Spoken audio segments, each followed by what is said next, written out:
Aquí en Las Cosas Como Son. Y otro tema importante que ha generado polémica es la decisión de la Comisión de Justicia del Congreso, que aprobó por insistencia un proyecto que podría debilitar el proceso de colaboración eficaz. Y sobre ello vamos a conversar con el doctor Miguel Soria. Él es abogado penalista y también ex viceministro de Derechos Humanos. Bienvenido, gracias por acompañarnos. Buenas noches, Maritza. ¿Cómo podría debilitarse este proceso con la decisión que ha tomado actualmente la Comisión de Justicia?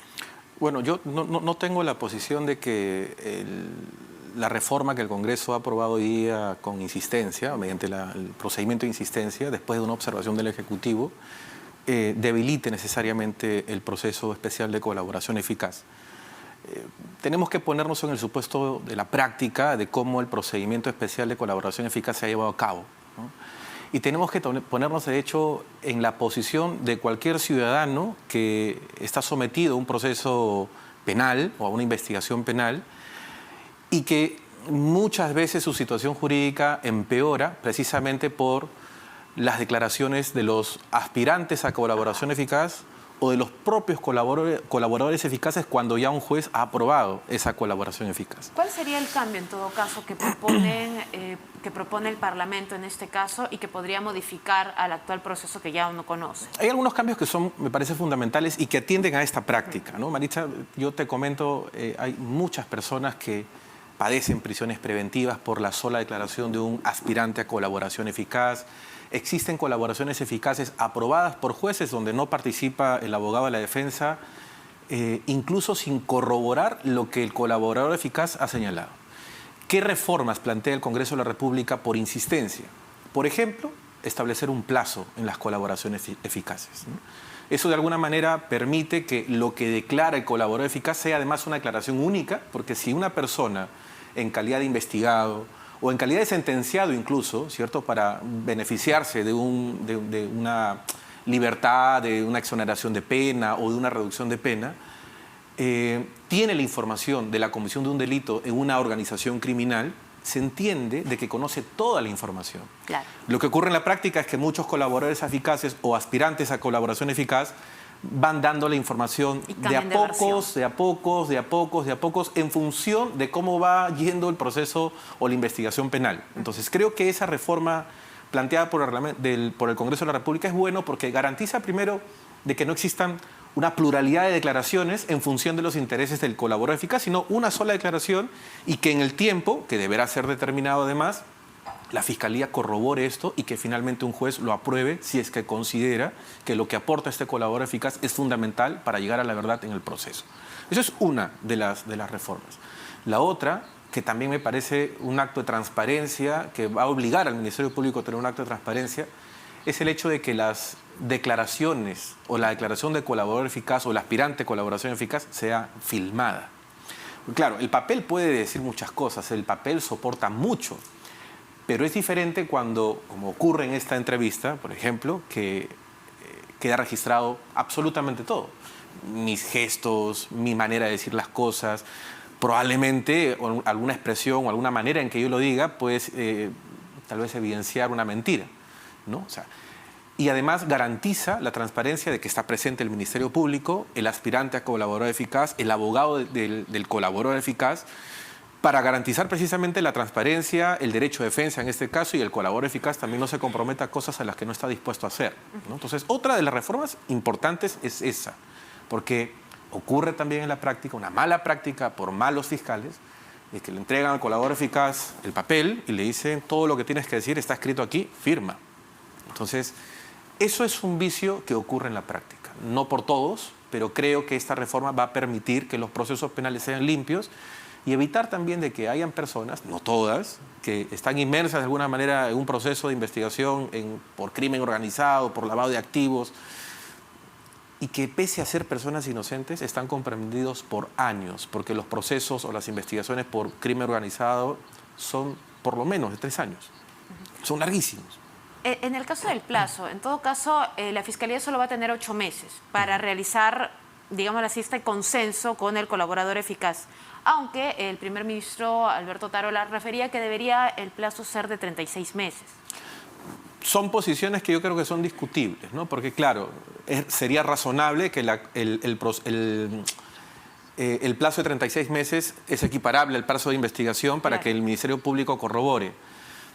Sí, o sea, en cuestión de plazos podemos discutir ampliamente. En algunos casos 8 meses también podría ser razonable, en tanto eso va a obligar a la Fiscalía a actuar con la mayor diligencia posible para armar su caso. Que la Fiscalía, bueno, se caracteriza, ¿no?, por la carga que tienen, que tampoco trabajan de manera ágil. Sí. Ahora, 8 meses será suficiente. O sea, por el tema de plazos podríamos discutir, o sea, podríamos plantear un término intermedio, ¿no? La mitad de 36 meses, por ejemplo, ¿no? Pero sí es cierto de que el Ministerio Público, pese a los problemas que tiene sobre carga procesal y seguro los retos que tiene la Fiscal de la Nación para exigir del Congreso que le apruebe un presupuesto importantísimo y que el Ministerio de Economía garantice ese presupuesto al Ministerio Público, precisamente para garantizar una justicia más pronta, porque los principales perjudicados en este caso no solamente es el Estado, que va a perseguir el delito en representación de la sociedad y buscando una reparación civil en favor del Estado, sino que sometes a personas a un proceso de investigación penal que los carga con una comparecencia con restricciones, una prisión preventiva, o sea, diversas medidas de coerción personal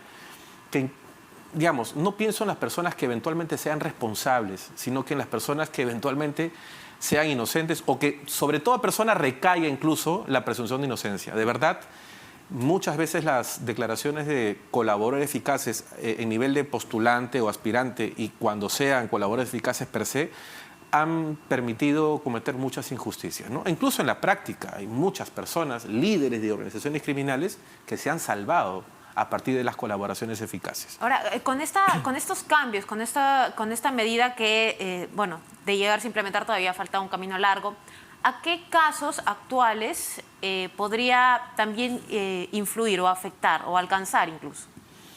Bueno, es una norma procesal, va a afectar a los casos que están están activos, ya en curso. Exacto, claro. O que van a iniciar. No, que están activos. No va a aplicar a los casos que ya tengan sentencia.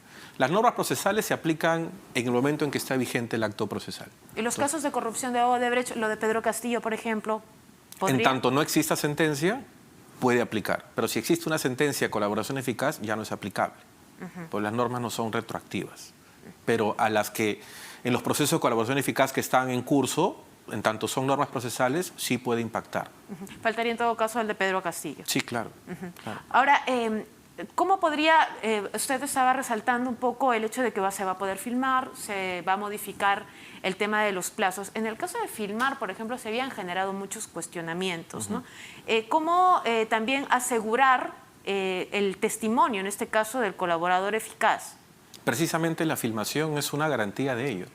O sea, el firmar un papel, ¿cierto?, con determinadas cosas que eventualmente lo escribió el abogado defensor, lo escribió el fiscal y no necesariamente la persona que aspira a ser colaborador eficaz, digamos, la mayor garantía está en la filmación, en el registro de la filmación. ¿Ya no podría retroceder en este caso? No, porque precisamente esa es la idea de la colaboración eficaz, que sea espontánea, que el colaborador eficaz o el aspirante de colaboración eficaz brinde toda la información del delito que cometió en relación con una organización criminal, por ejemplo.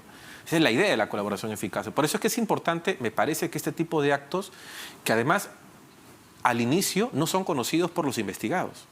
O sea, es la mayor garantía de los investigados para saber ya en un juicio oral qué cosa es lo que dijo el colaborador eficaz, sin presiones, respetándole sus derechos además, porque tiene que ser acompañado de un abogado defensor, ¿cierto? Además un abogado defensor eficaz, no solamente un abogado defensor formal, ¿cierto?, sino una defensa eficaz. Ahora, ¿cómo tendría que prepararse ya el Ministerio Público para estos cambios? Teniendo en cuenta que, lo hemos mencionado, ¿no?, tienen pues retraso en los casos, no tienen los recursos incluso para continuar las investigaciones. Ahí yo creo que la mayor responsabilidad está en la Fiscal de la Nación, ¿no? Y además, en tanto es una norma que el Congreso está aprobando incluso por insistencia, yo creo que aquí la Fiscal de la Nación debería conversar con el presidente de la Comisión de Economía para que aprueben una modificación a la ley de presupuesto y asignen una partida especial para poder digamos, garantizar el presupuesto necesario y el Ministerio Público pueda cumplir con la ley. Tendría que hacerlo desde ahora. Sí, claro, claro. Eso es lo que creo debería hacer la fiscal de la Nación en este tema, ¿no? Y como para anticiparse. Por supuesto, claro que sí. O sea, creo que es la mejor manera de garantizar la institución de la colaboración eficaz. En la práctica se ha mal utilizado, pero sí es una institución fundamental para llegar a la verdad en delitos sumamente graves. O sea, por eso creo, no es una reforma que debilite la colaboración eficaz en tanto se tenga con todos los materiales presupuestarios, el recurso humano necesario para poder aplicar o hacer efectiva esta ley. De otro lado, abogado, se ha ordenado de levantar el secreto bancario, el secreto bancario y también de las comunicaciones al señor Pedro Castillo, expresidente, y también dos de sus exministros, el de Transportes y de Vivienda. ¿Cómo va a afectar esto a la situación del señor Pedro Castillo? Bueno, es un acto especial de investigación que prevé el Código Procesal Penal, el nuevo Código Procesal Penal. Es una decisión que afecta a un derecho fundamental, ¿cierto? El secreto de las comunicaciones, que está consagrado en la Constitución Política, está consagrado en los tratados sobre derechos humanos, ¿no? Especialmente reconocido como el derecho a la no interferencias en las comunicaciones privadas. Ahora, ¿va a afectar? Sí, porque allí vamos a poder descubrir con quiénes el señor Pedro Castillo se comunicaba mientras ejercía el cargo y eventualmente incurría en delitos de corrupción, ¿no? en el ámbito de una presunta organización criminal. Entiendo que a él se le han encontrado varios chips, ¿cierto?, con diversos números de teléfono sobre los cuales se va a levantar el secreto de las comunicaciones y se va a poder saber con quiénes se ha comunicado, quiénes eran sus nexos, etcétera, ¿no? Creo que eso es una parte importante en la investigación que se sigue contra el expresidente Pedro Castillo, sus dos exministros y todo el grupo de personas que están comprometidas en esta investigación. En este caso, ¿cuál es el procedimiento, por ejemplo, que se le sigue a partir de ya la aprobación del levantamiento del secreto bancario?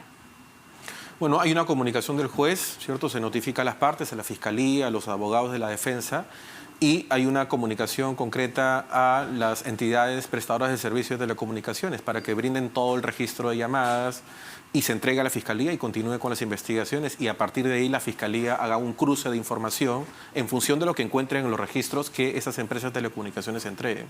Eso es básicamente, es información objetiva a partir de la cual el Ministerio Público tendrá que armar seguro una estrategia complementaria de investigación.